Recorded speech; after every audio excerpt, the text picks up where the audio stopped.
Well, my last relationship, it took me 2 times to find a way to break up with them. So you did the whole breakup thing. Yeah. Yeah. So then my brother coached me. He said, I'll tell you how to break up. I've done it like 150 times. Phil for you. I'll help you. So you modeled Yes. from your brother. Yeah. Yes, he's really good. If you ever need help, you should totally And call him. breaking up. Yeah. 150 times. That's a lot. He might have been exaggerating, but maybe not. Yeah. Yeah, so he helped me with that. But I think it's a model that's actually kind of fascinating and does apply to other contexts. Mm-hmm. So what he said was make it a time-bound conversation so that it's not a conversation that can go on for hours or days, but just set up the expectation ahead of time.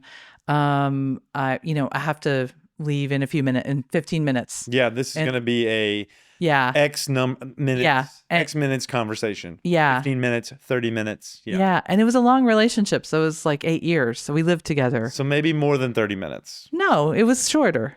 Yeah. Whoa. Yeah. It wasn't like the topic was closed. It was just, introduce the new information and then let them. Give space. Yeah. Yeah. To process it without you being there. Yeah. And in some ways you're reaffirming, we're really breaking up because I'm going to let you process this on your own and I'm going to process it on my own. Because up until that point, y'all were support for each other. Yeah. So there's probably a desire to support them through that information. Hey, I'm going to give you this bad information. I'm not bad. I'm going to give you this very important information regarding our connection. Yeah. And I'm going to stay here and support you the way that I've historically done so. Yeah. Yes. It was so smart. It really was helpful. You need to find support other places. Yeah. And I need to find support other places because that's part of the transition is that we're not going to support each other in that way. So I think that that's relevant for any kind of rebound or transition moment is defining the conversation about that and also being aligned in the way you do it. So showing the new way right away.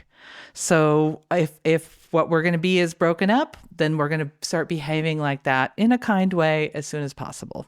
So there's an inner alignment to that. Which can also be hard because... Oh, yeah. It's the first time you're going to do the new thing. Yeah. Well, you go out from a relational perspective, I could see you leave that and there's this tremendous void. Yeah. And you know that if you just said, hey, come fill this void, they would. So it takes real resilience. It takes real... Yeah. And I think that's actually the purpose of the time boundedness to it is that when you're first starting a new ability, like being apart, it's easier in the conversation to make that conversation quick and then practice it. Yeah. So let's see. The other things he told me are talk about it as a decision that you've already made.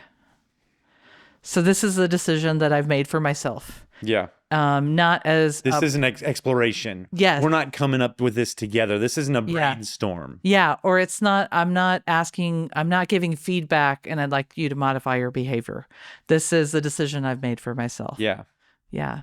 So that I think that's really useful in other contexts too, is when you know what's going on within you to express it in a defined way. Yeah. I think that's really helpful.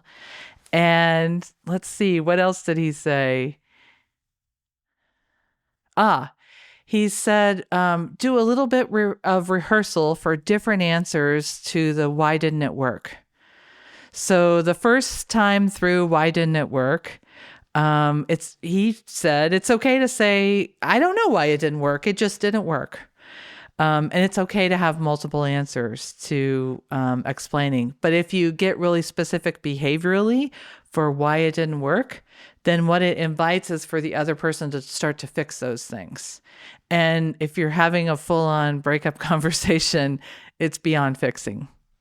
Yeah. And probably hopefully you've asked for all those things that you wanted that didn't work multiple times already. In a clear way where they understood. Yeah. Yeah. So if we were we'd probably flip these all on their end to come up with how you would fail. Okay. With rebounding, you would not have a time-bound discussion. You would kind of let this drag on, and you would continue to interact with them and have a discussion that was open-ended. Have the breakup conversation at the whatever their weakest time of day is. Probably around 2 or 3 when they're in an emotional whatever, or whatever their life pattern is, or have no ending in sight. Be not self-defined. Be like, hey, let's come up with this together. Like, let's brainstorm whether or not we should break up. Don't rehearse anything. No rehearsal. No responses. And then don't model the new behavior with them. Yes. Just sleep with them later on that night, Support them through it. That's actually a very good, accurate description of what I did during the first breakup, which didn't work. Which is how you would fail. You would do the opposite of all of these things. Yes. Cool. And then how you would succeed would be all those things. You would be time-bound discussion. It would be, you've made a decision. This is like self-differentiating. There's some way that you're saying we've been coupled. And now we're not coupled anymore. So this is a discussion, a decision that I'm making from my place of self-differentiation, my place of autonomy. That doesn't really need your input. This isn't, I don't want you to sway this. I don't want you to tell me what you'll do or not do. To change it. That time is gone.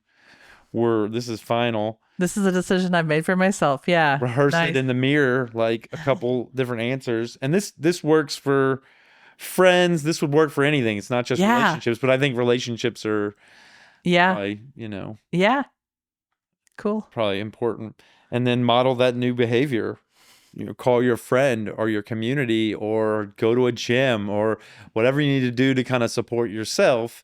Don't lean on them anymore. Right? Yes. Because if you lean on them the same way you did before, you're going right back into old patterns of behavior.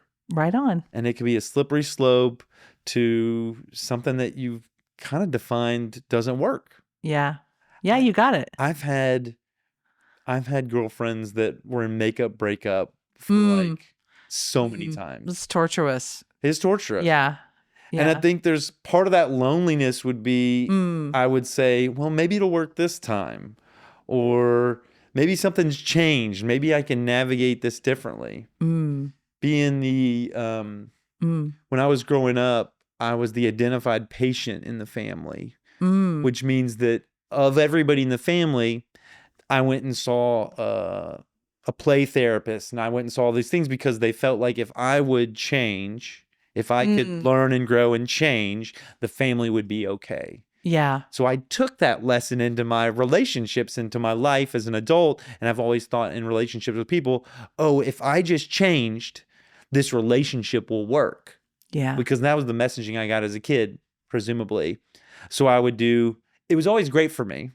Because I learned Neuro Linguistic Programming, I learned nonviolent communication, I learned 7 Habits of Highly Effective People. I did all kind of stuff. I did, cognitive behavioral therapy, dialectical behavioral therapy. I've done a whole, a list of different frameworks and modalities and therapies to heal myself in order to make relationships work.